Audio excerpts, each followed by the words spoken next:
Wrestling is something I've been a huge fan of for years now. And if you want to call this shit fake, take a look at this image on screen. Does that look fake to you? That's what I don't understand. People complain that WWE is fake, but movies are fake.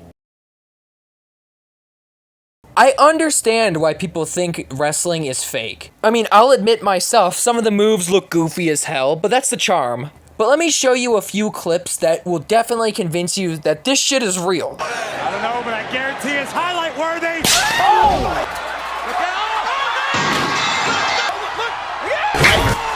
Not good. This is not good for JD McDonough. Unlike every other sport in the world, WWE's outcomes are scripted. And before you say anything, boom. It's technically a sport according to Google. We really got an actually and ridiculous reviews before GTA 6. The thing about WWE theme songs nowadays, they're fucking terrible. They're almost as bad as trying to make a comeback after you admit you grew minor. Wait a damn second. They're not all bad though. I'll show you some good ones.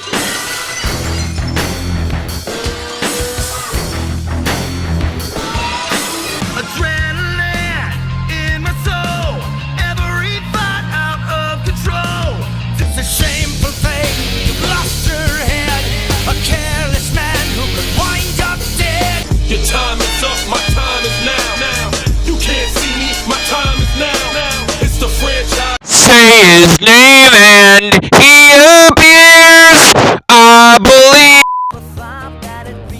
Wait, what the fuck? This isn't a wrestling theme? What the hell? Twinkle, twinkle. Wait a minute!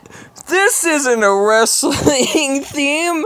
This is Twinkle Twinkle Little Star. And yeah, you could be like, oh, it's just a wrestling theme. It's just a theme, it doesn't really matter. You don't understand. Like when John Cena returned, he got a loud ass pop. Every morning. WWE theme songs are very important because it tells you who's coming out, and depending on who's coming out, is how the crowd will react. And if the theme song sucks, no one's gonna give a shit. I mean, it also depends on the wrestler's popularity as well. But sometimes a good theme song is all you need to get over. Does it happen all the time? No, not all the time, but it happens a decent chunk of time. Chris Benoit seems like a nice man. I really hope he doesn't do anything horrible. Okay, to be more serious, the WWE has a massive roster. Just like how Johnny Sins has a massive Who the fuck is Dante Chen? Each wrestler has their own gimmick, their own theme, their own personality, their own finishing move. The biggest problem with WWE nowadays is that when someone is super over, they take fucking forever to give them a push. I get it, you don't want to pull the trigger too early, but sometimes you take so long that when you pull the trigger, it's too fucking late. There's more to wrestling than just beat the hell out of each other and the 1, 2, 3 count. Sometimes wrestling gets personal. Y'all look just like your mugshots. The funny thing about this segment on Raw is that 3 days later, Jimmy Uso got arrested for a DUI. Damn! Cody Rhodes is an example of a very talented wrestler with an amazing redemption arc. He wasn't a terrible wrestler, and no, he wasn't a criminal. It's just WWE didn't book him right at the time. And now he's like the top guy in the company. You could have a great gimmick, amazing moveset, incredible theme song, and all of that can go off of a cliff because WWE doesn't book your character right. Now, I'm not saying WWE sucks at booking. Actually, it's quite the opposite as of now. Someone cooked here. Is it perfect? No. No, it's not. But it's way better than whatever the hell this match was. You don't want to be like this.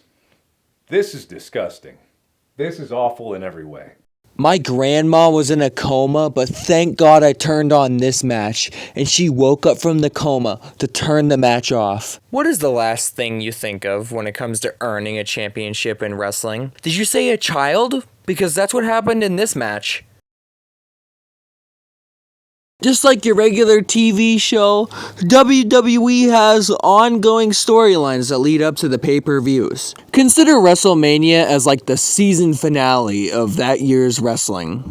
Now, as if the matches weren't entertaining themselves, and as if the wrestlers weren't entertaining themselves, the storylines add so much more depth to the matches, because it makes me more interested than I already was. But, unfortunately, they don't always cook with the storylines, and sometimes I'm like, man, I could care less about this shit. Not saying a boring storyline can ruin a match, but it dampens the entertainment value of it. But also, if the match is good enough, I could look past the terrible story. Do you believe? What the fuck? No! Get this green screen of Joe Hendry off my screen! What the hell? Are we seriously trying to milk our viewers for watch time? What the hell is wrong? Like I was trying to say before I was rudely interrupted by a poorly edited green screen. The WWE has so many different match types. There's no holds barred. There's tables, ladders, and chairs. There's Royal Rumble. There's Money in the Bank. There's... what the fuck is this? Now this match, I remember it very fondly. It was super good. The WWE has a plethora of championships that each superstar holds. Now these championship designs are chef's kiss. I'm glad that the 24/7 title isn't around anymore. I know this is random, but that title is terrible. R-Truth is the only person that made that championship bearable. WWE championships should not be tossed around like a hot potato. At least have a title reign last 30 days at minimum before dethroning someone. But also you don't want the championship reign to go on for way too long. Like this one on screen. 10,000 days? What the fuck? There's TNA, AEW, DPW, New Japan Pro Wrestling. I would talk about these promotions, but I'd be repeating myself. And plus, I don't watch them as much. Here is your winner, and still United States Champion,